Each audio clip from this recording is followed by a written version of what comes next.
Oi, oi, gente, boa noite. Hoje finalmente vai ser a live com o Dr. Guilherme Modesto falando sobre hidradenite supurativa. Tô esperando aqui as pessoas chegarem. Ó, o Dr. Gui já está aí. Aos pouquinhos as pessoas vão chegando. Vou esperar agora o Dr. Guilherme conectar. Vai aparecer provavelmente na sua tela, Guilherme, o lugarzinho para você clicar. E aí é só você conectar. Vamos só aguardar ele, tá bom? E ó, gente de Portugal. Calma aí que ele tá tentando entrar. Isso. Visualizar. 3. Vamos. Estamos aguardando só agora a conexão dele aqui. Olá, pessoal, boa noite. Boa noite. Finalmente cheguei. Estava passando um corretivo porque minha olheira estava muito aparente. Estava com o olho roxo, na verdade, né? Pós-procedimento. E como o vídeo vai ficar salvo, falei, não, vou dar uma retocada aqui para pelo menos ficar um pouquinho bonito. Primeiramente, claro, queria agradecer o convite, tá? Eu que Gostei muito agradeço. dessa oportunidade. Eu, como médico, eu defendo muito a alimentação em todas as doenças de pele, principalmente. A alimentação é fundamental para diversos tratamentos, diversas doenças. E uma alimentação anti-inflamatória é muito importante para essa doença que a gente vai expor aqui um pouquinho agora. Eu fico bem feliz. Ó, tem gente de Aracaju, de Portugal. Vamos, gente, vamos entrando e dizendo onde vocês são, enquanto a gente espera todo mundo Muito conectar bom. aí. E eu Carol ainda já tô um tá pouco... aí. Pode falar. E eu ainda tô um pouco com cara de choro, né? Que eu acabei de receber um convite de casamento. Eu Casamento não vi, para eu muito casar, para ser fofo. padrinho de casamento. Eu vi. E Gente, Venezuela, Venezuela, tem gente de tudo quanto é canto, hein? Rio de Rio, Janeiro, bem-vindos. São São Paulo, Paulo, minha Minas, prima. Rio das Ostras, Salvador, Um beijo, Miriam. Fortaleza, Fortaleza, ô terra Rio boa. Grande do Norte, Meu Réveillon de Fortaleza foi muito bom. Maringá, não conheço Maringá. ainda. Vamos esperar mais um tempo. Olha quem entrou, a Paty. Veio dar uma checada se eu tô vivo. Belo Horizonte, voltei de BH hoje. Também te amo, beijos. Tem bastante gente. Espero que a gente consiga salvar essa live sem problemas, porque na última vez eu tive problemas com o Instagram que não Sim, eu deu um acho tilt aqui. Ó, eu estava Sa- te falando hoje, né? Aham. Eu gosto muito de tecnologia, mas essa é a minha primeira live, então assim, eu não sei mexer em nada disso. Quando eu aceitei o convite, eu te falei, você vai ter que me ensinar.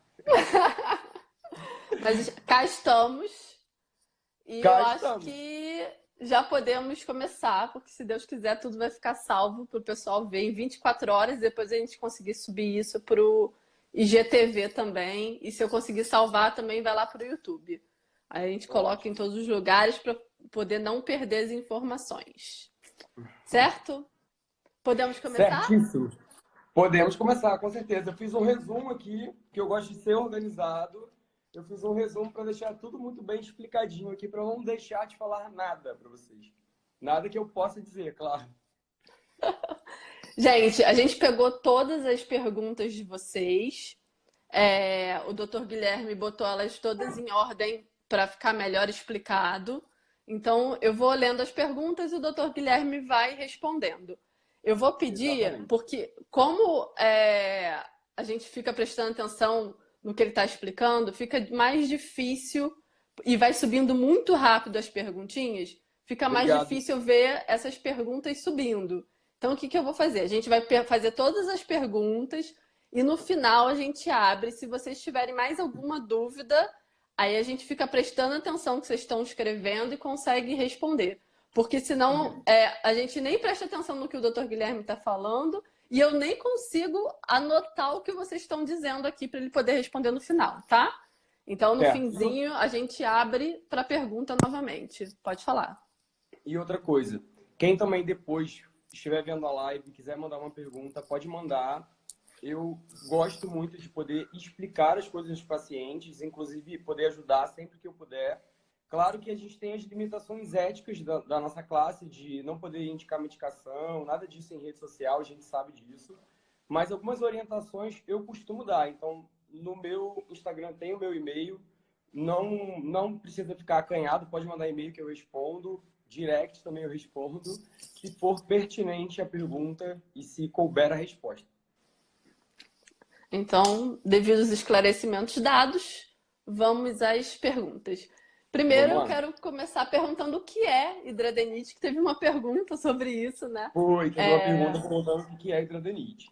De uma Então, forma, por assim, favor, de uma forma pode falar. resumida, para vocês poderem entender, a hidradenite, primeiro, ela é uma doença prevalente na nossa população. Em torno de 0,4% da população brasileira tem hidradenite. Ela é uma doença autoinflamatória, tá? O nosso próprio organismo vai gerar uma inflamação e tem ligação com o folículo piloso. Ah, muito bom. É, E aí, a segunda pergunta que está aqui é como o laser pode ajudar? Exatamente. Eu coloquei essa pergunta justamente junto com isso, já que tem a ligação, né, do folículo piloso com a hidradenite, é justamente porque o laser, ele diminui a área de pilificação dessas regiões e, sendo assim, como o pelo ele tem ligação com a doença, vai ajudar no tratamento. Claro que o laser ele não é o tratamento definitivo para isso. Ele é um tratamento que a gente faz junto de outros tipos de tratamento. Geralmente a hidradenite, a gente faz o tratamento com medicações combinadas e várias opções de tratamento. Entendi. O laser, ele não pode ser feito quando a lesão está aberta, né?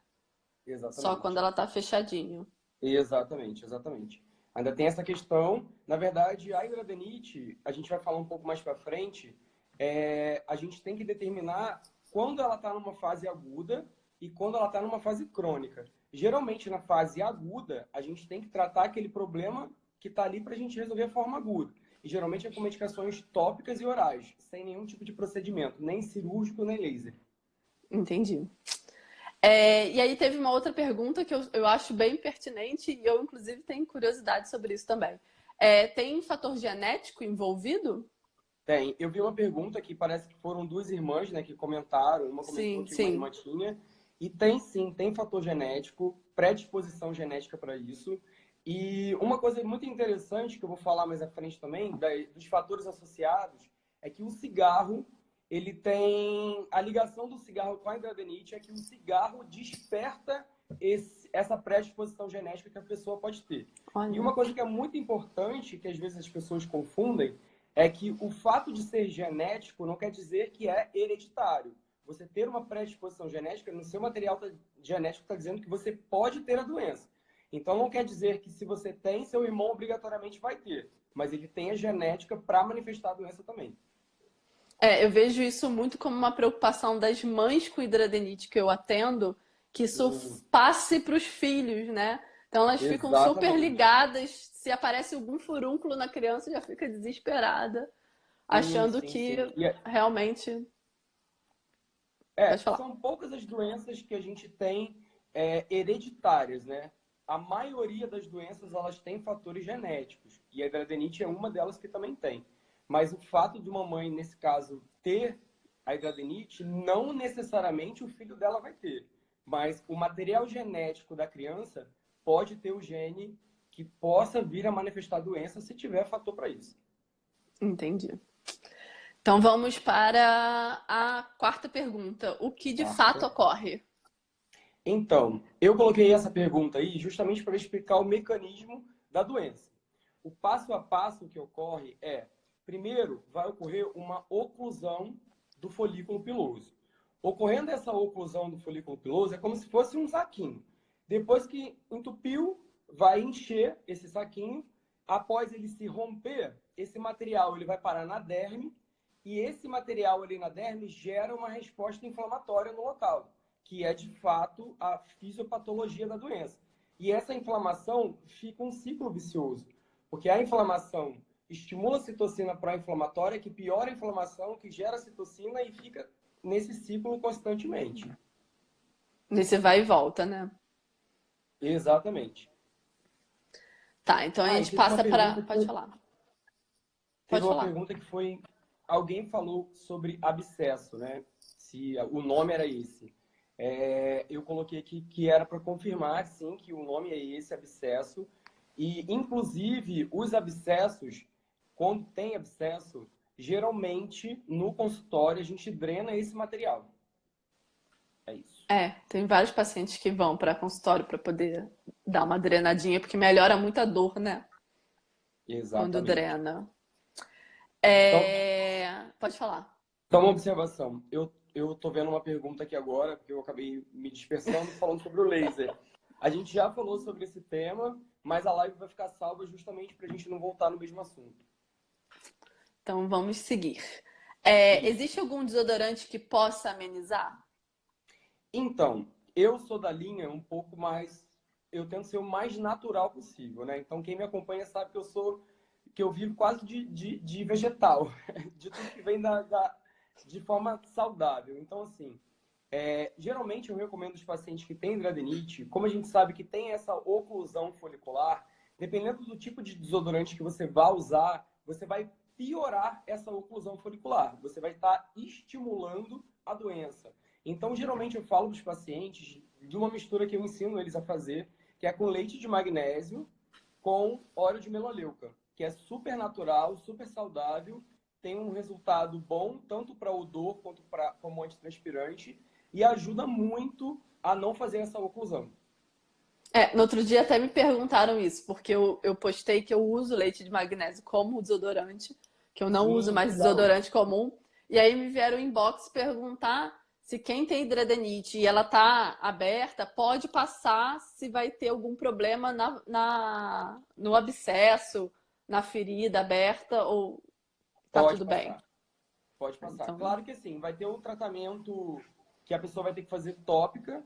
Então, sim. talvez o menos importante daquele momento para a pessoa vai ser querer passar um desodorante, entendeu? Aham. Para evitar a transpiração. Ela vai estar muito mais preocupada com a secreção que está saindo e todo o transtorno psicossocial que essa secreção gera do que, de fato, Sim. como antitranspirante. Mas para que a doença não progrida, geralmente num estágio mais leve, vamos dizer assim, para que ela não progrida, uma das formas de prevenção é o uso do leite de magnésio. Ah, ótimo. Hormônios têm ligação? Então, essa foi uma pergunta que eu também vi, que colocaram aí. E foi uma frase, esse ano de 2019, uma revista chamada ANAS, né? ANAS, da Sociedade Brasileira de Dermatologia, eles fizeram um consenso sobre hidradeniite em abril desse ano, para tentar uniformizar, né, os tratamentos, enfim.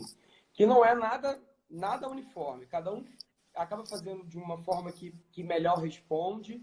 E numa das frases que eu li nesse consenso, falava da ligação dos hormônios esteroides com a hidradeniite, ou seja, os hormônios esteroides que podem até estar descontrolados, estimulando a doença. Olha, interessante isso. Vamos lá, próxima. Quais doenças estão associadas? Então, a hidradeniite é uma doença autoinflamatória. Então, o que a gente tem que saber? Existem algumas doenças que caminham junto com a hidradeniite. Por exemplo, acne conglobata, foliculite abscedante do couro cabeludo, que são nomes muito específicos para a gente ficar citando aqui, que o paciente vai acabar não sabendo o que é isso. Cisto pilonidal também é comum de ter associação com hidradeniite. Pacientes com hidradeniite têm maior predisposição à depressão, até pelo quadro social, né? A gente sabe que o Sim. quadro social leva a pessoa a ficar com desequilíbrio emocional, vamos dizer assim, né? Que de Uhum. fato gera. Então, depressão é importante a gente investigar. Resistência insulínica, inclusive, eu acho que eu deixei uma pergunta destacada aí falando sobre o uso de medicação de diabético. Eu não me recordo se eu separei essa É a pergunta, mas acho que próxima. foi. Ah, então, eu já vou responder ela logo. Então, essa medicação que geralmente as pessoas passam, alguém citou uma medicação de diabético numa das perguntas, a gente faz não para tratar a hidradenite em si, a gente faz para tratar a resistência insulínica. Então, acho que a pessoa até comentou assim, não melhorou nada. Não melhorou nada em relação à hidradenite. Agora, em relação à resistência insulínica, o paciente não vai conseguir ver. A gente vai ter que fazer um exame complementar para a gente poder saber se de fato a resistência insulínica melhorou. Outro fato que é muito importante, muitos pacientes, é muito prevalente a associação da síndrome do ovário policístico, que é uma doença endócrina, com a hidradenite. Uma coisa também que é importante, desculpa te interromper. Existem também doenças articulares inflamatórias, que é importante a gente destacar, que os pacientes se queixam muito de dores articulares. Às vezes tem a associação com um excesso de peso, né? Porque a obesidade é uma doença que está associada à hidradenite, mas pode ter as espondiloartrites, né? Que são doenças inflamatórias das articulações que podem estar ligadas à hidradenite. Outra coisa que é importante a gente falar também são as doenças inflamatórias intestinais. Por exemplo, doença de Crohn. Doença de Crohn tem muita associação com a hidradenite. Inclusive, fazendo o tratamento, que eu vou falar mais lá na frente, da doença de Crohn, que se descobriu a medicação, única medicação, que é um biológico, que tem em bula para tratamento de hidradenite. Era exatamente isso que eu ia te perguntar. Porque eu vejo muito essa associação da doença de Crohn com a hidradenite e vejo também associação com, eu não sei se isso se explica clinicamente, né? Com outras, com doenças autoimunes, assim. Tenho paciente com Hashimoto e hidradenite e fibromialgia. Tem algum tipo de relação?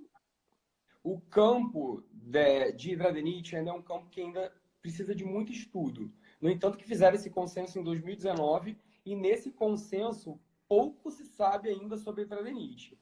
Em relação à parte de autoimunidade, não se tem nada constatado em relação à autoimunidade.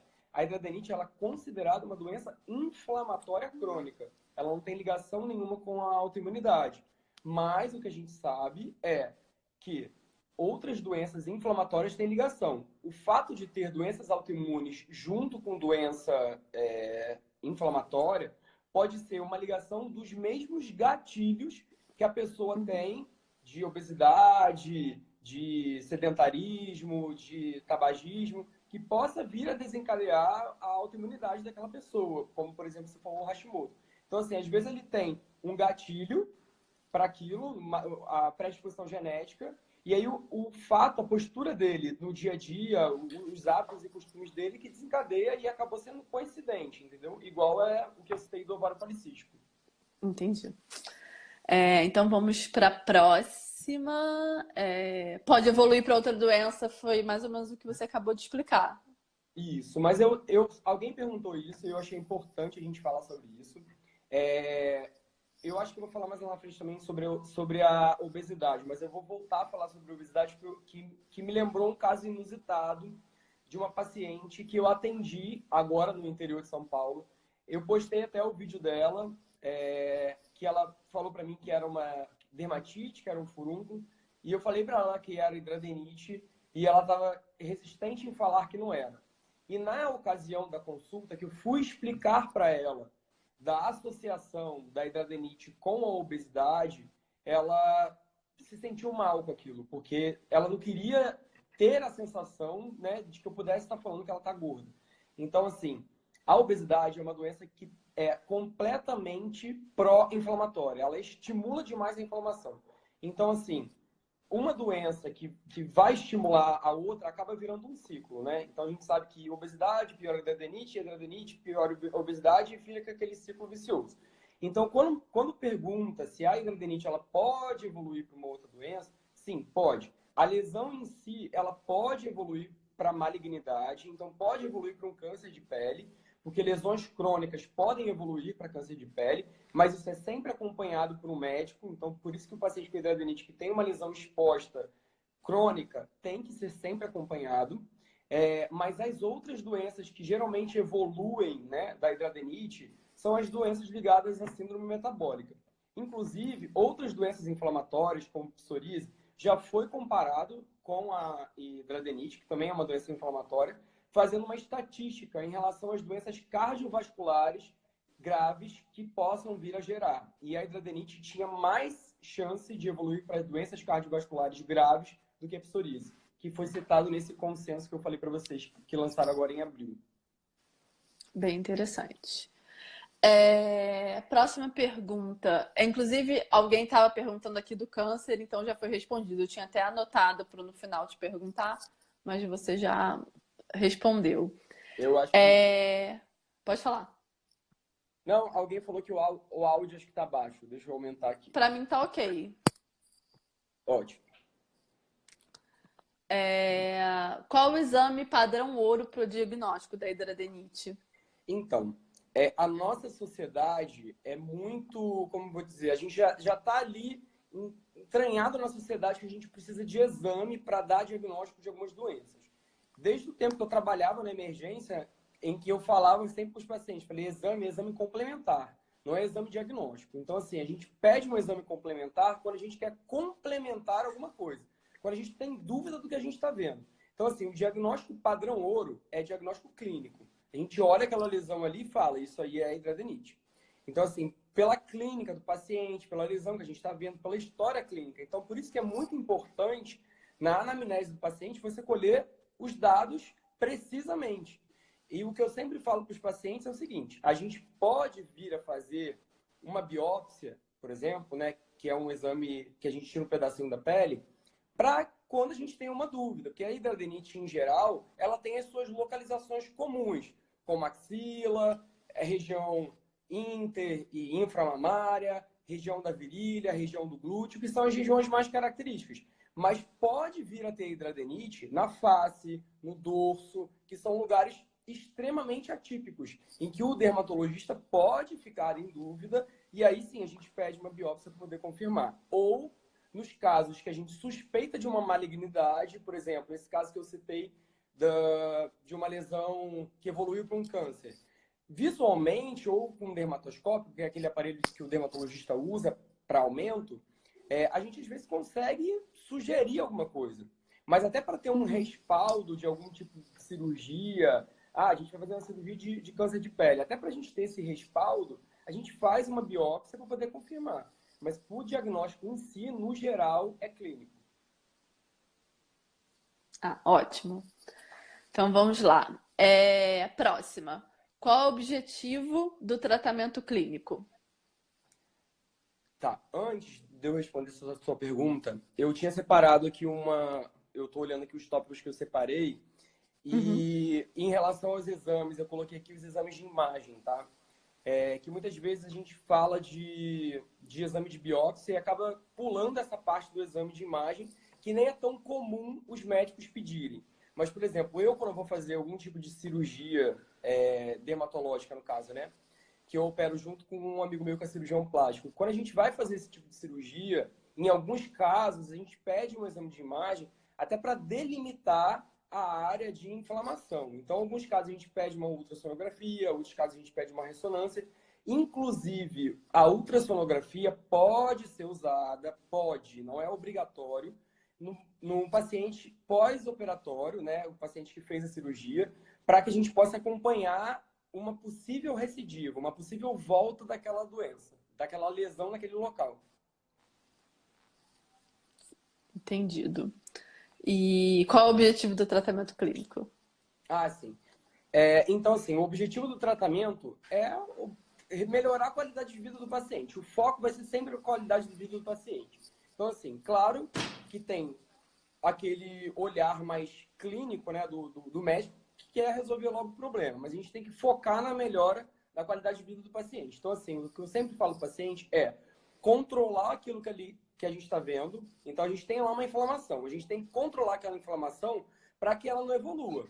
Uma vez que ela vai evoluir, a gente vai demandar por tratamentos talvez mais agressivos ao corpo do paciente, ou até mesmo um tratamento cirúrgico, dependendo do estágio que o paciente for fazer. Então, assim, o objetivo do tratamento principal é controlar a inflamação para que não evolua, melhorar a qualidade de vida do paciente e impedir que a gente tenha infecção. Então, em alguns casos, a gente até sugere alguns sabonetes que possam vir a higienizar melhor a área, para que isso possa, inclusive, não ser uma das doenças que também evoluem, né? Que eu acabei esquecendo de comentar também, que são as infecções bacterianas secundárias, que é, inclusive, o motivo que a gente usa alguns antibióticos. Maravilha. A próxima pergunta é comum o paciente sentir coceira? Então, alguém citou falando de coceira, tá? Poucos os colegas dermatos, né, que eu até converso, relatam isso, né, de pacientes que possam ter coceira, ou mesmo não é uma pergunta comum de ser feita. Geralmente o paciente, quando ele tem algo inconveniente, ele vai falar. Então, assim, coceira é algo que ninguém merece, né? Ficar se coçando, ninguém quer ficar se coçando, Sim. exatamente. Então, assim, geralmente os pacientes que sentem a coceira, eles se queixam da piora da qualidade do sono, que a coceira incomoda para dormir e tudo mais. Mas, claro que, assim, existe boa parte dos pacientes, por já ter algum transtorno psiquiátrico, né? Geralmente depressão, enfim, ansiedade, que pode vir a ter um prurido psicogênico, que é uma causa psiquiátrica de prurido, que não necessariamente tem a ver com a fisiopatologia da doença, né? Com o envolvimento todo da doença. Mas a coceira em si, relacionada à doença, ela pode estar ligada ao que a gente chama de pródromos, que seria, vamos dizer assim, um aviso o seu corpo está te dando um aviso que ali naquele local vai aparecer alguma coisa. É mais ou menos semelhante a um quadro de herpes, né? Mal comparando, né? Que é uma lesão mais conhecida para vocês poderem saber. Geralmente a áreazinha fica vermelha antes de aparecerem as vesículas. A hidradenite vai ser a mesma coisa. Geralmente começa a ficar vermelho, doloridinho, e pode haver uma coceirazinha ali no início. Maravilha. Deixa eu ver aqui. Quais os fatores relacionados? Sim. Então, os fatores relacionados à hidradenite seriam os fatores de risco, na verdade, né?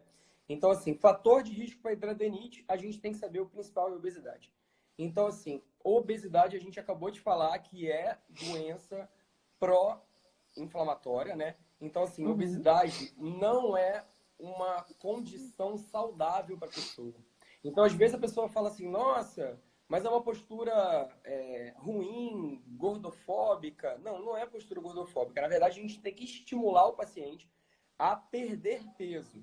Então, assim, inclusive, eu já tive alguns pacientes em que o que eu combinava com o paciente era, olha, o paciente era paciente que não tinha condição social de fazer um acompanhamento particular comigo. Então, a forma que eu pude ajudar esse paciente foi da seguinte forma. Olha, você vai fazer o acompanhamento comigo, mas você só vai poder voltar aqui no consultório quando você perder pelo menos 1 quilo. Então, você tem 1 mês para perder 1 quilo. Foi a forma que eu ajudei de estimular aquela pessoa a perder peso. Algumas pessoas vão falar que é ditadura do peso. Ditadura de não sei o quê, né? Porque agora tem toda essa questão de politicamente correto.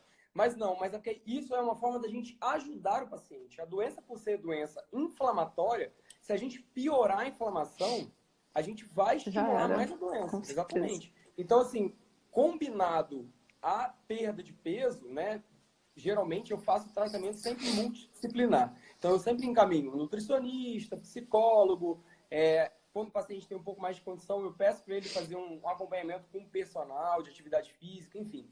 Então, assim, a alimentação que o paciente já vai ter que fazer para perder peso, eu indico sempre um nutricionista, porque médico não tem formação para falar de comida. Eu falo para ele poder acompanhar com uma alimentação anti-inflamatória. E Exatamente. os demais fatores, né? Eu acabei focando na obesidade. Atrito, então, assim, roupas muito apertadas. Acaba que o paciente obeso, só o fato do sobrepeso dele, né, e da obesidade, já vão fazer atrito nas dobras.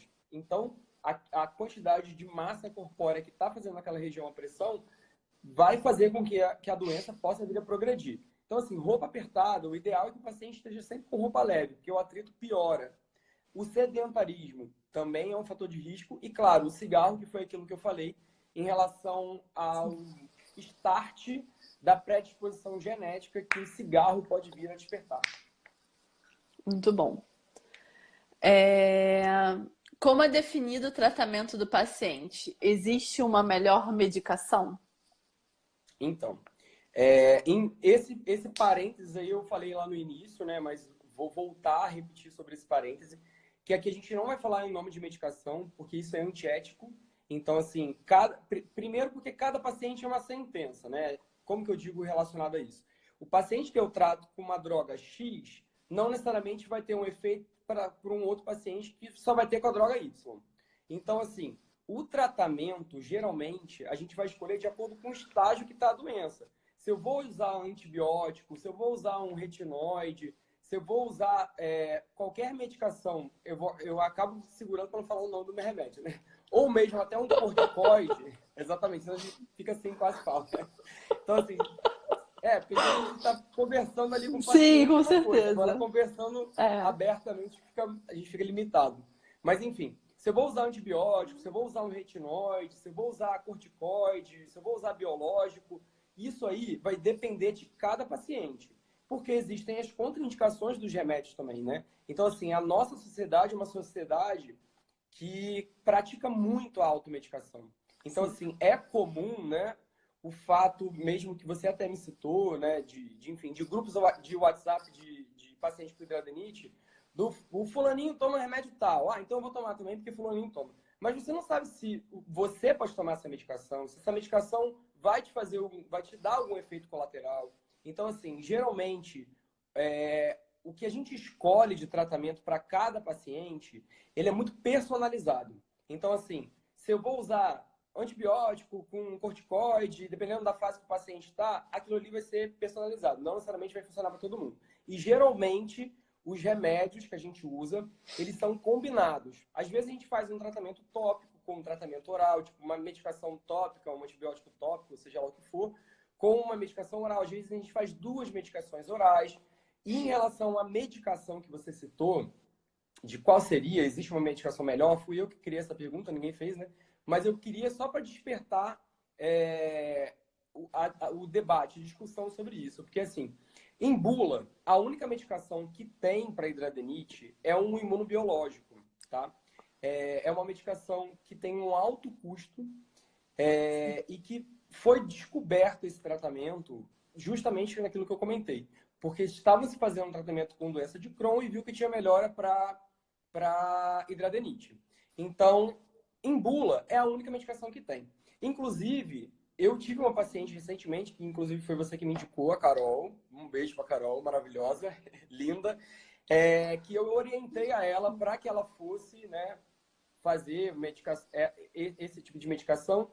E ela até, inclusive, falou para mim que tinha um bloqueio, né, que eles só liberam a medicação, esse tipo de medicação, para quem tem doença de Crohn.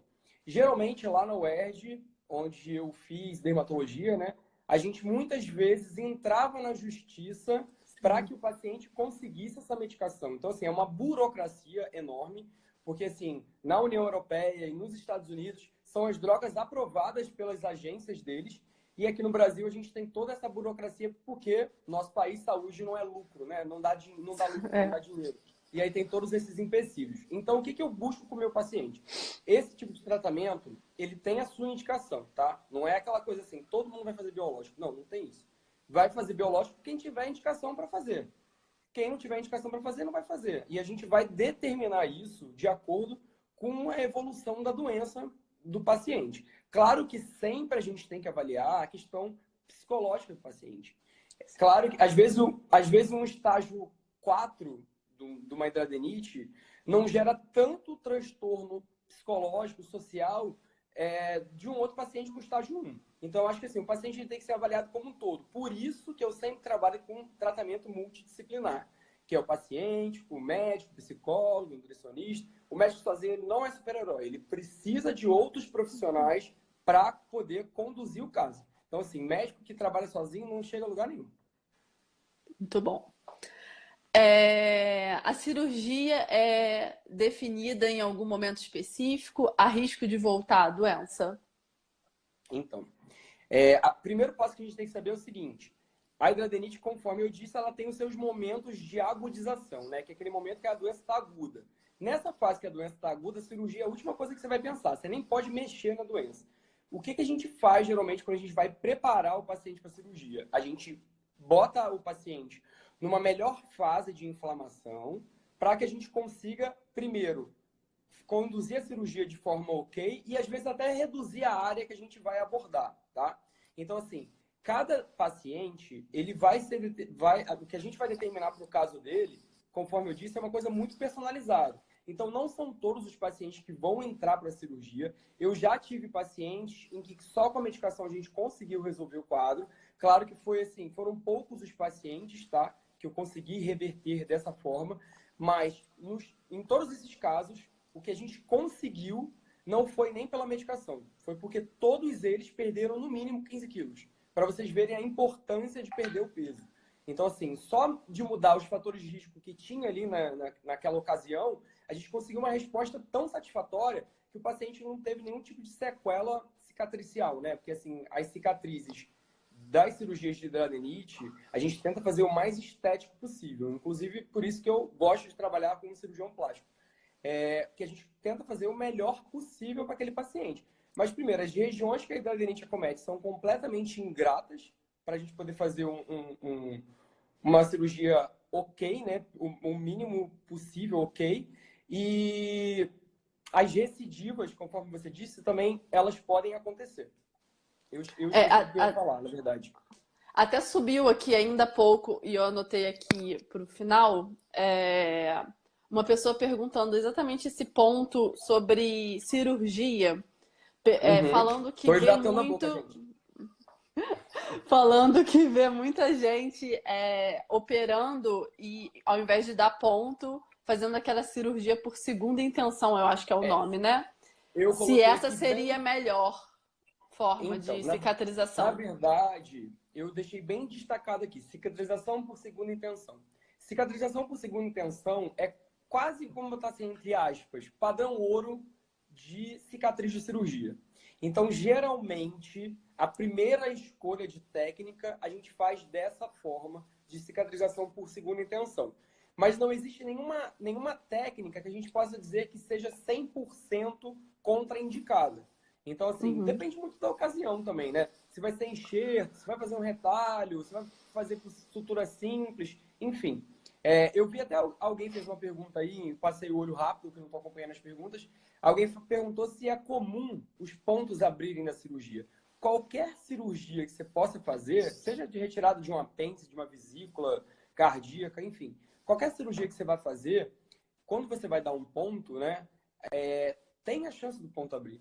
Mas claro que tudo isso aí tem a ver com a física. Isso aí nem a parte médica, na verdade. Ele seria a ver com a física. Por quê? Quando você tem uma área que tem muita tração, né? Você tem duas forças puxando com muita força, por exemplo, uma cicatriz nas costas, que é uma área que o paciente deita, passa muito tempo deitado, ou no glúteo, né? Que é comum cirurgia de hidradeniite no glúteo.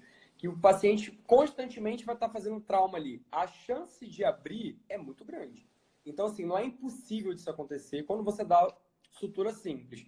E as opções, como segunda intenção, é uma das melhores, vamos dizer assim, que geralmente as pessoas optam sempre por ela. Ótimo. Deixa eu só complementar o que eu Claro. deixei destacado aqui também.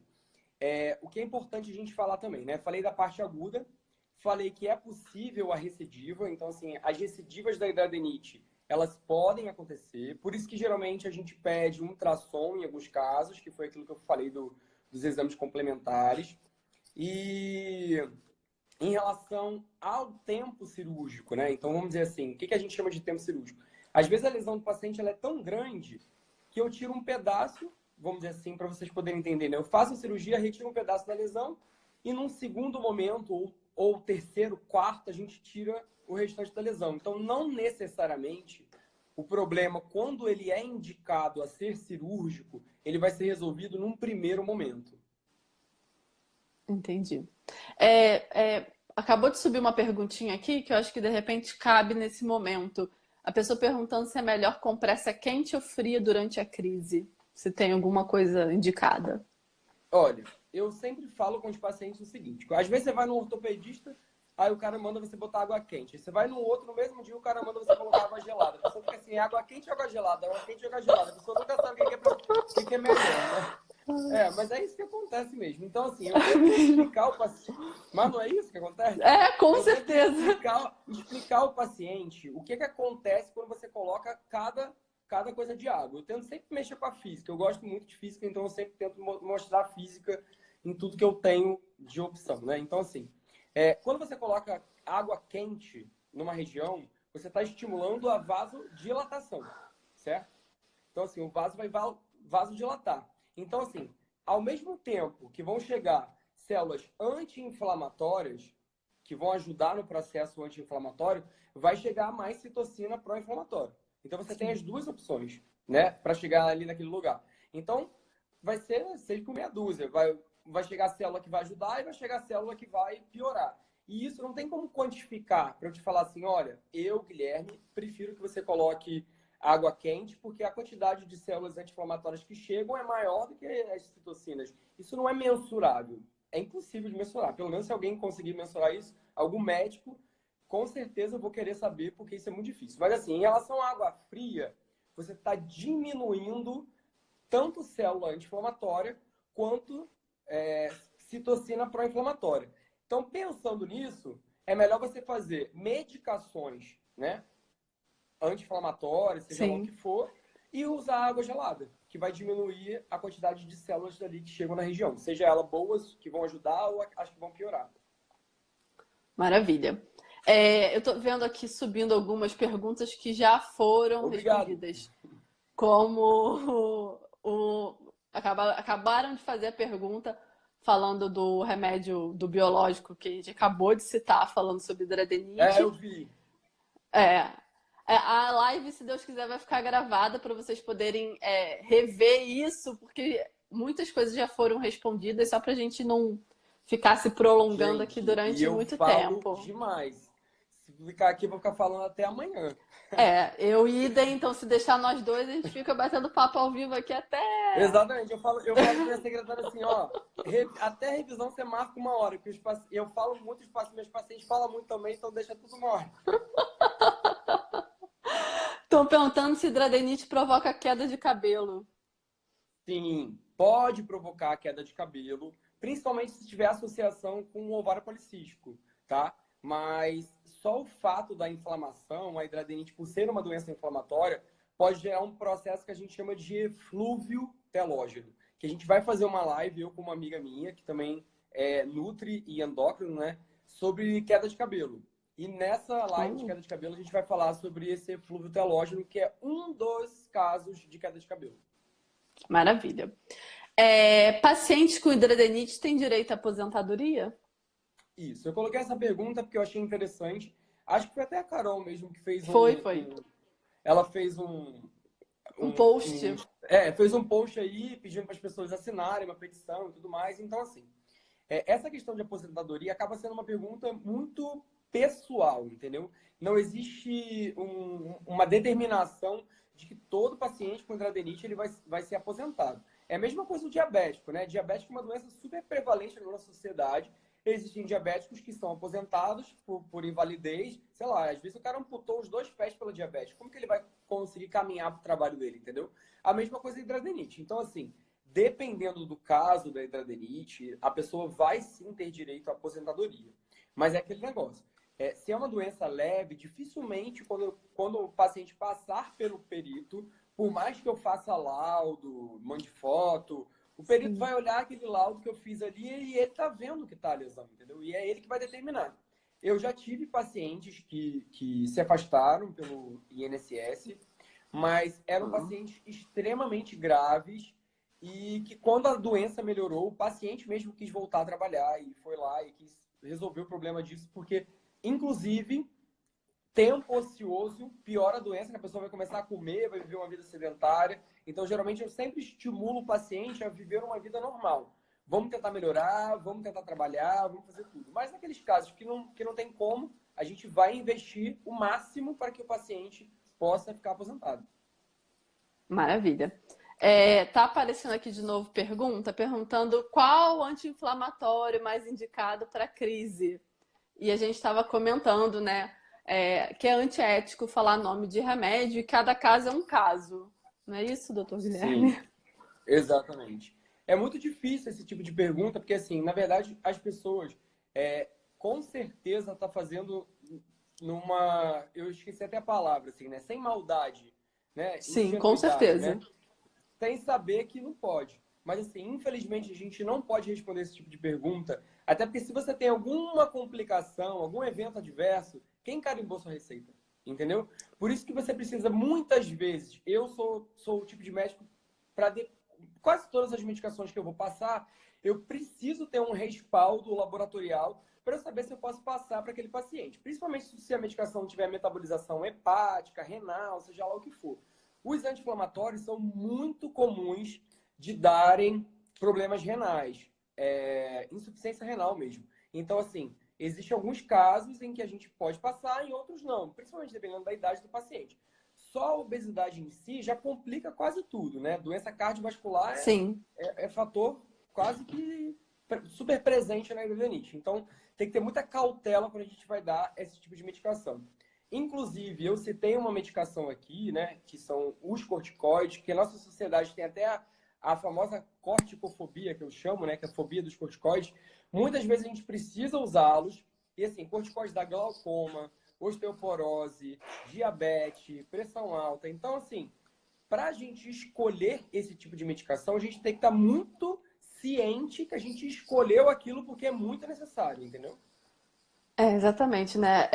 Fazer automedicação sem avaliação, né? Saber se você tem alguma coisa junto que pode dar algum problema, é muito perigoso. Antes de a gente ir para a última pergunta, estão aparecendo mais outras perguntas interessantes aqui que eu estava anotando. Uma pessoa perguntou se bariátrica pode melhorar a hidradenite por conta da perda de peso. Então, olha, gente, eu falo muito isso. Eu tenho alguns pacientes que já fizeram bariátrica, tá? Até porque eu faço outro tipo de tratamento, que é, na verdade, tratamento estético em relação à pele, que não tem nada a ver com isso. Mas o que que eu geralmente falo para os pacientes? Não vai adiantar você fazer bariátrica e manter a cabeça de gordo. Entendeu? Tem que mudar o pensamento, tem que mudar a postura. Então, assim, eu tenho pacientes que já estão na segunda bariátrica. Então, assim, o fato de você fazer a bariátrica, você está reduzindo a massa de gordura. Que a massa de gordura estimula mais a inflamação. Ok. Mas se você estiver mantendo uma alimentação ruim, uma alimentação pró-inflamatória, não faz diferença nenhuma. Então, assim, Exatamente. ter Pode uma falar. alimentação, ter uma alimentação anti-inflamatória é muito importante para a gente poder acompanhar. Então, assim, não tem como a gente caminhar muitas vezes somente com a alimentação, tá? A maioria Sim. das vezes da hidradeniite você vai precisar de um tratamento medicamentoso, mas a alimentação ela é super importante. E em relação à bariátrica, ela vai ajudar, às vezes serve como estímulo para o paciente perder mais peso, mudar o seu comportamento, mas a cabeça é muito importante de mudar também. É isso que eu ia falar. Assim, não adianta fazer bariátrica, comer menos, que a bariátrica vai te dar essa limitação, mas comer alimentos inflamatórios, né? Você não Exatamente. mudar a qualidade do que você está comendo, porque aí não vai colaborar com que você manter a inflamação baixa. Olha, eu vi uma paciente que perguntou ali, falando que ela é magra, e isso é uma coisa muito importante da gente citar, tá? No geral, a maioria dos pacientes tem um grau de sobrepeso ou obesidade, ok? Então, assim, a obesidade ela é um fator de risco, ela não é um fator determinante de hidradeniite. Não quer dizer que todo obeso vai ter hidradeniite e nem que todo paciente com hidradeniite é obeso. Mas o que a gente sabe é que existem outros fatores que são fatores pró-inflamatórios que vão piorar a doença que a gente já citou, que é atrito, cigarro e tudo mais. E às vezes só o fato da pessoa ter a predisposição genética para aquilo já é o suficiente para manifestar a doença. Entendi. Estão aqui perguntando se carbolítio piora a hidradenite. Não sei responder. Eu também não. Termogênico, também perguntaram se tem algum fator que piora. Eu nunca li nada sobre piora em relação a Olha, termogênico também, não. é aquilo que eu falei. Eu sou o tipo de pessoa que eu evito o máximo química. Então, assim, Sim, termogênico para mim é café, é pimenta, é isso. Então, assim, sim. se ficar me perguntando de pozinho, pozinho disso, pozinho daquilo, não sei nada. Então, assim, termogênico vai ajudar você a perder peso. Se você entrar, eu acho que até inclusive uma das perguntas, acho que vai ser a próxima que você vai me fazer, é relacionado à Sim, atividade física, né? Então, exatamente. Pode. já emendando nesse assunto de termogênico, o termogênico vai te ajudar na perda de peso. Eu falo sempre que a atividade física ela é importante. Não existe não é um aparelho, um exercício, né? Uma atividade que seja específica para hidradeniite. Mas o que a gente tem que ficar atento é o seguinte: hidradeniite é uma doença que pode, tá, desencadear outras. Por exemplo, paciente que tem obesidade, que tem hidradeniite, que tem artrose, né, por conta do sobrepeso, não é toda atividade que ele pode fazer. Ele não vai poder correr, ele não vai poder pular corda. Então, assim, não existe uma restrição em relação ao exercício para hidradeniite. Mas, mais uma vez, é uma coisa muito personalizada para falar assim, ó, você vai correr. Todo mundo que tem hidradeniite vai começar a correr amanhã. Não, eu sempre oriento o paciente de acordo com o que ele pode fazer, né? Tem paciente que sai para trabalhar 4 horas da manhã e volta meia-noite. Então, assim, é dentro daquelas condições que ele tem, a gente tem que melhorar as condições que ele tem. E não necessariamente ele vai conseguir cumprir tudo que a gente vai passar para ele. Mas a gente vai ter que sempre tentar melhorar. Então, assim, voltando ao termogênico, vai ajudar na perda de peso, ok? E a atividade física, qualquer atividade física que você fizer dentro dos limites que você pode e das indicações que Sim. você possa. Lembrando que definição de atividade física, tá? Pelo Ministério da Saúde, são 150 minutos por semana. Mas é assim, 150 minutos de atividade física, não é para ir para academia e ficar trocando mensagem pelo celular, né? Tô na academia, 150 minutos trocando mensagem no WhatsApp. Não, aí não funciona. Só tirando foto no espelho não adianta, né? Não adianta, não tem isso. É, as perguntas que a gente separou já terminaram, mas aí eu fui anotando algumas interessantes que foram passando aqui. Me perguntaram sobre hemoterapia. Não sei responder porque não é uma prática que eu faço. Então, assim, eu sou o tipo de pessoa, né, que quando eu quero fazer algum tipo de tratamento, tudo mais, eu paro aquilo ali e vou ler. Então, assim, os estudos que eu vi sobre isso não foram estudos que me agradaram. E, assim, a única medicação que tem em bula para hidradeniite, na verdade, foi essa que eu citei. Então, eu tento sempre me basear no que tem de consenso. Nesse consenso que saiu agora em abril, não se fala nem disso. Então, assim, não é uma coisa que eu vou me basear. E eu sempre me baseio por essa revista, que é a revista da Sociedade Brasileira de Dermatologia, que não cita isso. Ótimo. Perguntaram também sobre se hidradeniite reduz o libido. Pode Sim, vir. a hidradeniite pode vir a diminuir o libido, principalmente se ela estiver ligada às questões hormonais, tá? Então, assim, às vezes o paciente com hidradeniite tem ovário policístico e tem alteração de hormônios esteroides. Então, assim, há vários estudos falando de hormônios esteroides. A nossa sociedade é super machista, né?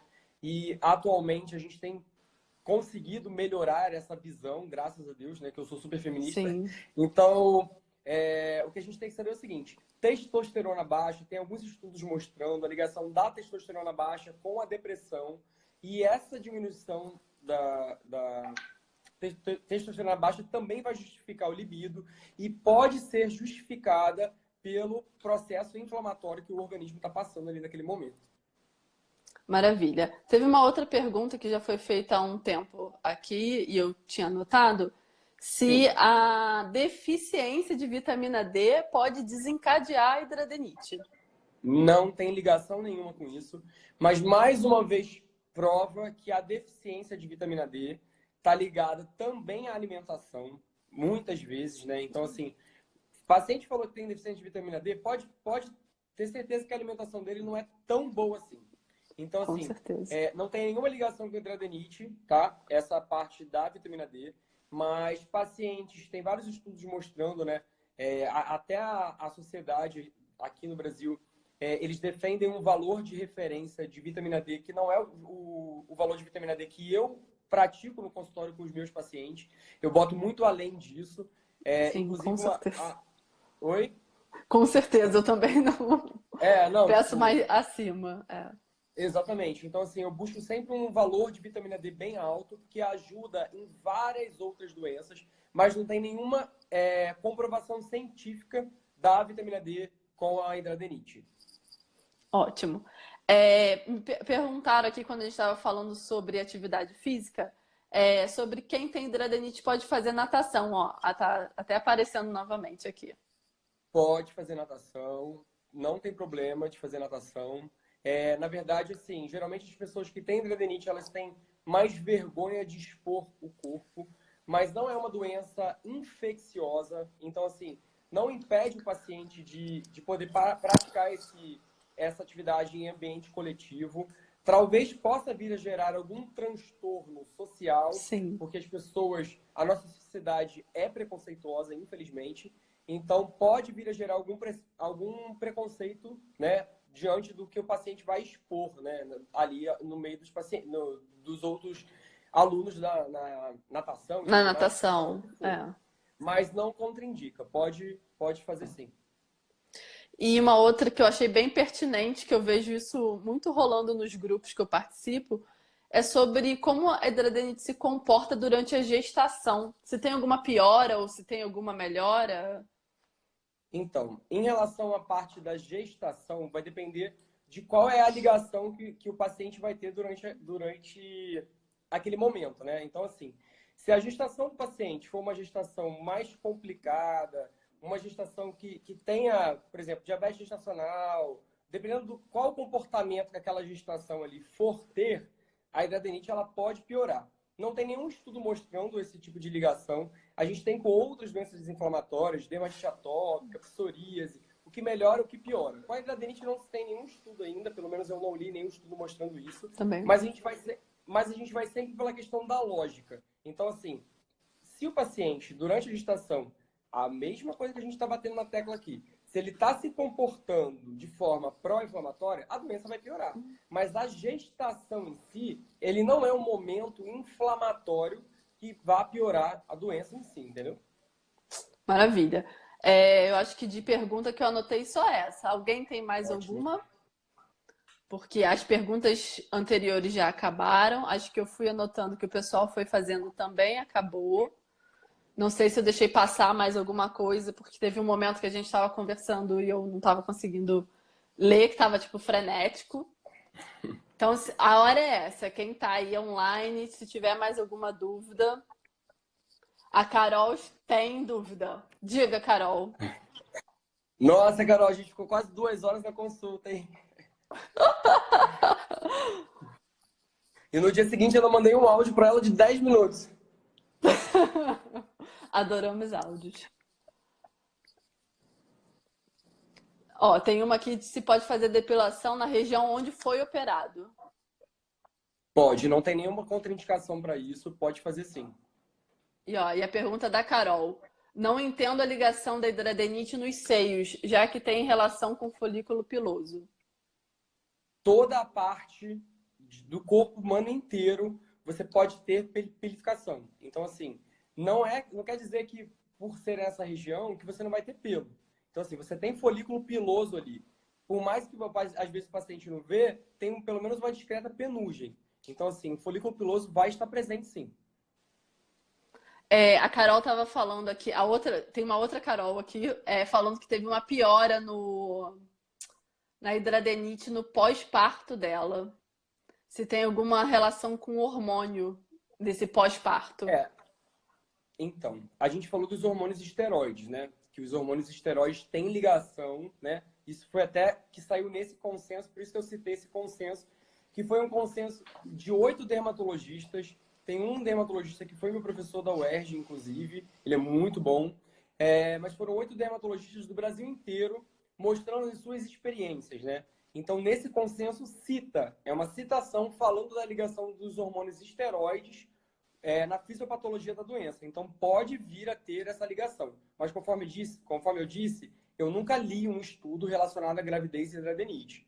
Pode ser que futuramente tenha, né? Mas por ser uma doença que é prevalente, mas não tanto assim, talvez não se tenha tido ainda a oportunidade de fazer esse estudo com um grupo de pacientes muito grande. Se a gente falar que são 0,4% da população distribuídos no país inteiro, para a gente juntar esses pacientes fica até difícil.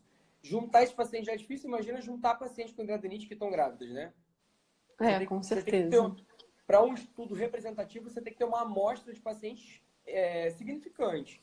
Sim. Então, Você vai estudar, tipo, 3 pessoas e dizer que aquilo ali vale para todo mundo? Não tem como. Tem duas perguntas aqui que eu acho que pode cair muito nessa questão ética, da gente não conseguir falar, porque são duas perguntas relacionando dois tipos de medicamento. Uma falando sobre anticoncepcional. Ui, Voltamos. caiu, eu não sei se tem limite de tempo. Simplesmente Ai, caiu a live, eu não é, faço a menor ideia fez, também. fez 1 hora, eu acho. Completou 1 hora de Ah, live é? agora. Então, de É, repente, é isso. pode ser. Então, assim, existem, né? Eu não vou citar nomes aqui, tá?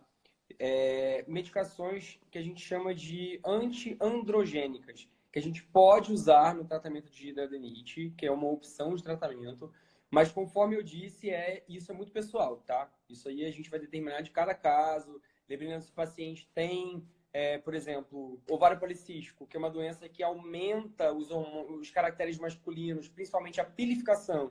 E a gente sabe que o pelo está ligado à hidradeniite. Então, assim, a gente pode fazer medicações anti-androgênicas, androgênica vem de homem, né? Andro-homem, que possa vir a melhorar a qualidade de vida do paciente em relação a essa parte. Ah, ótimo.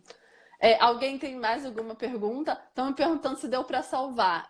Ele não apareceu para mim para fazer o download, mas eu já coloquei para ficar nas próximas 24 horas, tá? Aí depois eu vou dar um jeito de salvar a live. Mas já está rodando 24 horas. Eu tive cuidado E de você, fazer isso antes de retornar aqui para cá. ainda bem que você é esperto, que você vai ter que me ensinar a fazer isso, porque eu não sei fazer isso. Alguém tem mais alguma dúvida? Hein, people? O pessoal caiu, deve estar tudo voltando ainda. Olá, Dani. Dani.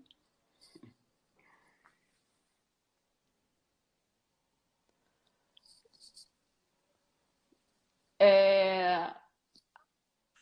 Gente, ficou. Quem tá falando que travou e tal, que não deu pra ver, ficou salvo a live anterior, o finzinho, tá? É, Leite de magnésio, foi isso mesmo, Carol. Ele falou que pode usar. Com óleo de melaleuca.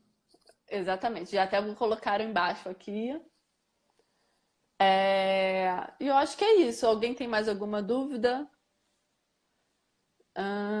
Deixa eu ver aqui.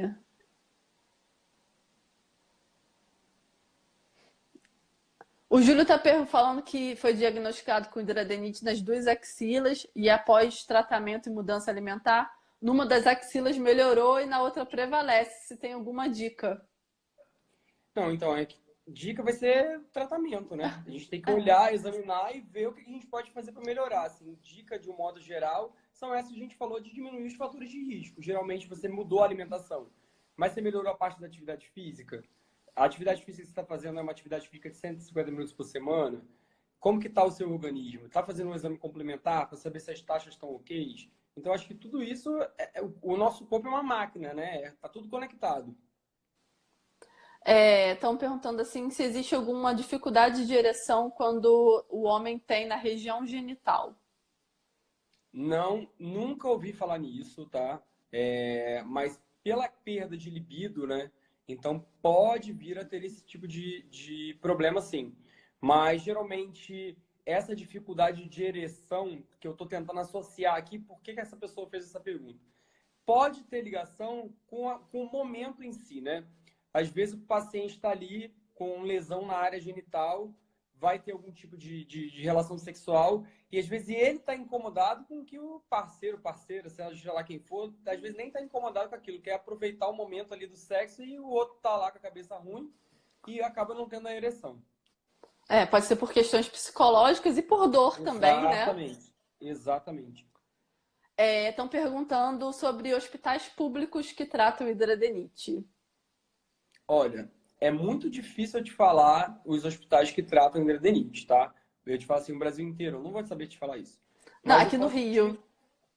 No Rio de Janeiro, o Hospital Pedro Ernesto, que foi onde eu Isso que eu fiz ia falar. tanto a minha graduação em medicina quanto dermatologia. Então, assim, foram 9 anos lá e eu vi muita hidradeniite. E lá tem um desses professores, né, que fez esse consenso junto com os outros 8 dermatologistas, ele é de lá. ele opera lá, então tem paciente que vai do Espírito Santo, do Acre, de tudo quanto é lugar para fazer esse tipo de cirurgia lá. E é um hospital muito bom que eu gosto muito. Se eu não me engano, não sei se você sabe, acho que o Hospital Federal de Bom Sucesso também tem um ambulatório de Sim, hidrodenite. geralmente os hospitais universitários que possuem um serviço de dermatologia credenciado pela Sociedade Brasileira de Dermatologia, né? O Clementino Fraga Filho, que é do Fundão, enfim, o Antônio Pedro, que é da UF Niterói. Esses hospitais, eles têm um serviço de dermatologia em que tem a cirurgia dermatológica. No geral, quem faz cirurgia dermatológica, no geral, por mais que seja cisto, nevo, pinta, seja lá o que for, alguns professores fazem esse tipo de cirurgia. Inclusive, lá no hospital onde eu estudei, né, a gente tinha todos os tipos de professor, né? Então, tinha o professor que fazia a cirurgia de adenite, tinha o professor que fazia a cirurgia de câncer. Nem sempre é o mesmo profissional que trabalha com isso. Nem todos os médicos trabalham com esse tipo de serviço. Maravilha. Mais alguma pergunta, gente? O estágio da hidradeniite piora com o estresse ou o emocional abalado? Sim. Inclusive, o estresse, né, que tem ligação com cortisol, enfim, tem muita parte hormonal envolvida nisso. Então, assim, estresse emocional abalado, a gente já tá resumindo que a vida da pessoa é completamente pró-inflamatória. Então, assim, aí às vezes vira até um ciclo vicioso. O paciente tem hidradeniite, aí tá estressado, e aí fica ansioso, fica depressivo, piora a hidradeniite, dá queda de cabelo e pronto, vai virando um embrulho. Que aí o estresse faz o cabelo cair Sim. e assim vai. É uma bola de neve, né? Gente, muitas perguntas que vocês estão fazendo já foi respondida. A gente já tem uma live online de 1 hora. Esse aqui é só para a gente fazer um fechamentozinho. Exato. Medicamento em uso, sabonete em uso, a gente já estava conversando aqui que isso é uma coisa muito pessoal, que precisa de avaliação por N motivos. Óleo de coco também é recomendado.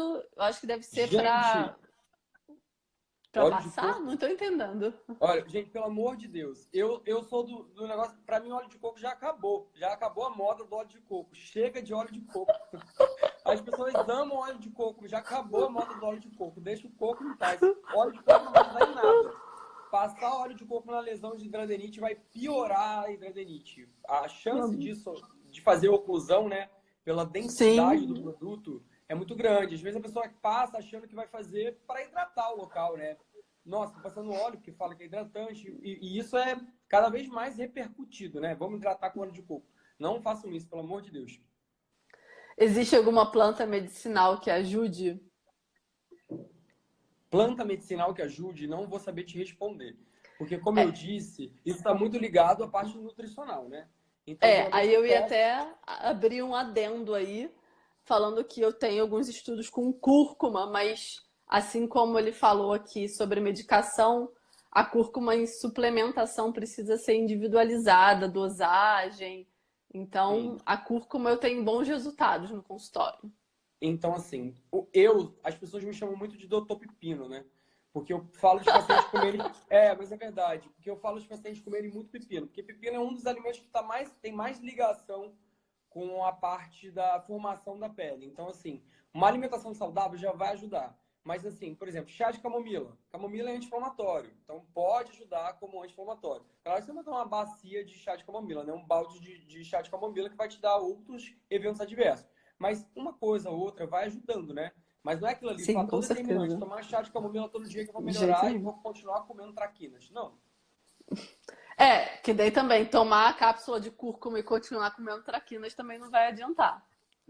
É um conjunto Exatamente. de coisas ao mesmo tempo. Estavam perguntando aqui onde você atende. Então você pode deixar os seus contatos que a gente vai finalizando. E então, eu sou quase um nômade, né? Vamos dizer assim. Atualmente eu atendo na Tijuca, no Rio de Janeiro, Ipanema, Barra da Tijuca e Niterói. Exatamente, quase um nômade. Exatamente. As cirurgias, geralmente eu faço, dependendo do tipo de cirurgia, ou em Ipanema ou em algum hospital, no Quinta Dó, no Copa Dó, depende de como que a gente vai fazer isso com o paciente, tá? O paciente, quando não tem condição, eu geralmente tento fazer com que o paciente vá para o SUS, né, para a gente poder resolver isso. E em São Paulo, eu atendo em Sorocaba e em Itapetininga, são duas cidades do interior de São Paulo. O contato de marcação tem um link do WhatsApp para os pacientes que possam vir a querer algum tipo de acompanhamento, seja lá o que for. Tem Acho lá que travou. Ah, não, voltou. É que tinha tem travado lá aqui no... pra mim o seu vídeo, mas voltou. Ah, sim. Tem lá no meu Instagram um link de atendimento. Eu tenho pacientes de outros estados, eu vi uma pessoa falando do Espírito Santo. Eu tenho paciente que vem de outros estados para fazer esse tipo de atendimento. E não é um atendimento que a gente precise muitas vezes, um acompanhamento semanal, entendeu? Geralmente é um acompanhamento mensal, bimestral, trimestral, dessa forma que geralmente a gente faz. Maravilha. Quem tá aqui pelo meu Instagram e não tá no Dr. Guilherme é @Dr. Gui Modesto. É só seguir ele que Isso. tem todos os contatos dele lá para quem quiser marcar consulta, quem quiser saber mais detalhes, tirar outras dúvidas, que ele já se colocou à disposição do que for Sim. possível ajudar, ele vai Sim, sim. ajudar. Dentro dos limites Certo? éticos, Sim, exatamente. claro. Então acho que Então é isso, é isso, gente. gente. Eu queria te Mais agradecer uma mais vez. uma vez. Obrigada por ter Eu que agradeço. aceitado. Primeiro esse momento tipo assim, daqui a 2 dias eu vou fazer 32 anos, quarta-feira, então já é um presente para mim poder iniciar esse momento de live, né? Eu sou uma pessoa um pouco desinibida, mas eu confesso que eu fiquei um pouco tímido. Depois que eu me soltei um pouco mais, então eu te agradeço essa oportunidade de poder esclarecer essa doença, talvez melhorar a qualidade de vida de tantas pessoas que precisam dessas orientações e muitas vezes recebem só a medicação e a parte complementar fica em defasagem, né? Então, nem sempre é só o remédio que o paciente precisa, né? Com certeza. Então, gente, vamos finalizando aqui. Já tem um pedaço da live de 1 hora salvo. Vou salvar essa daqui também, E me manda. disponibilizar pelas próximas 24 horas e vou tentar fazer o download, porque eu não sei se eu vou conseguir. A primeira parte não apareceu para mim, mas eu vou tentar salvar de outro jeito, tá bom? Pra gente poder disponibilizar tanto lá no do Dr. Gui, quanto no YouTube, onde der para disponibilizar. Gente, obrigada mais uma vez. Boa noite. Boa E até noite. uma Fiquem próxima com Deus. oportunidade. Até. Um beijo, Clara. Tchau, tchau. Beijo, Gui. Tchau.